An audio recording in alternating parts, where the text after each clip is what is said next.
Good day, my Cardiac Radio Spiritist friends. We come to you once again with a chapter reading from the book, The Way, the Truth, and the Life. This is number 70, entitled Secret Powers. Mark recorded in chapter 6, verse 56, the following. And wherever he went, whether into towns, villages, or the countryside, they placed the sick in the marketplaces and begged him to let them touch at least the edge of his cloak, and all who touched him were healed. Emmanuel writes, quite often amongst spiritualist ranks, there are eager learners who are trying to acquire secret powers that would place them in a position of distinction. Usually in such circumstances, they make far-reaching assertions. The longing for spiritual growth, the desire for stability, and the intention of keeping the peace are wonderful purposes. However, it is recommended that such learners not yield to concerns about prominence. They should trudge the terrain of such thoughts as cautiously as possible. Even here, the Divine Master provides the best example. Nobody on earth has ever brought together such lofty examples of unknown powers as Jesus did. All the sick had to do was touch his garments to be healed of dolorous illnesses.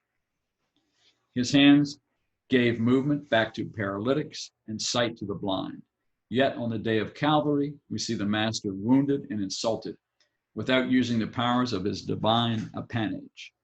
Appanage means God's gift of powers that were given to Jesus to remedy his own situation. Having fulfilled the sublime law of love in the service of the Father, he surrendered to the Father's will instead of taking care of his own interest. The Lord's lesson is highly significant. It is understandable that disciples want to study and enrich their spiritual energies. However, they should remember that the good of others comes before our own. And when this good is distributed on the pathway of life, it becomes the voice that will speak for us to God and other people, whether today or tomorrow. Well, once again, Emmanuel brings us just a wonderful reading. He tells us about Jesus following what God desired from him. Jesus had to accept the disgrace and agony of his crucifixion to demonstrate love in the service of the Father. He followed the Father's will instead of rescuing himself. One must consider, well, let's say it this way. As we read this message, we were told to consider the following question. What if Jesus had come down from the cross and actually demonstrated that he was truly capable of saving himself? Would people have believed this happened? As there are many that reject he ever existed or that the resurrection ever happened.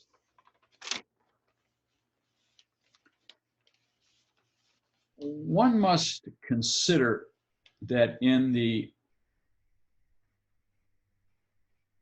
undergoing the verdict and submitting to the crucifixion, he demonstrated to mankind true love for all by accepting his wrongful accusations. And he set an example that was needed for all of the martyrs that followed him, Saint Stephen being the first, as he himself was wrongly accused and stoned to death. If the Jewish elite, the rabbis, the Pharisees, and the scribes had accepted the good news, they would have needed to change how they lived their lives. Look what it took for Saul of Tarsus to change. Basically, what we called a near-death experience had to happen. That's what we call them these days, but back then, of course, it wasn't known. But what happened to St. Paul? He got knocked off his horse and was blinded.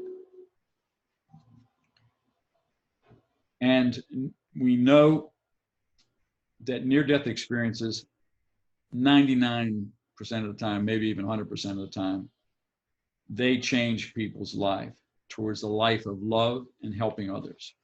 And we know what happened to Paul of Tarsus turning into St. Paul. He became the savior of the Gentiles. He brought the message of Christ to the Gentiles. So these type of changes must happen to people on an individual basis. And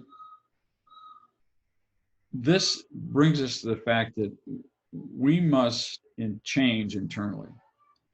And one way we do this is we tune the frequency of our heart, change that frequency, and we disconnect from that selfish channel, and we tune into that channel of love for oneself and love for all others.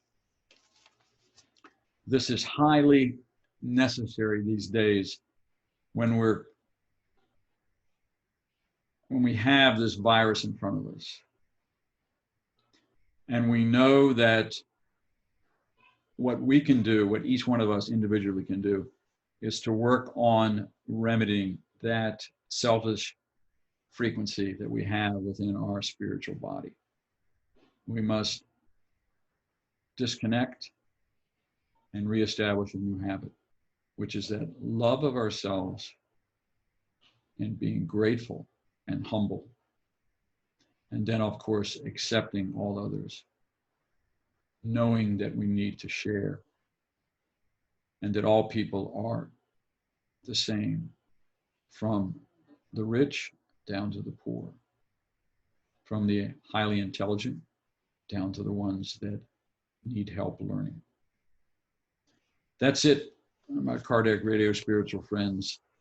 Another joyful message from Emmanuel. Take care.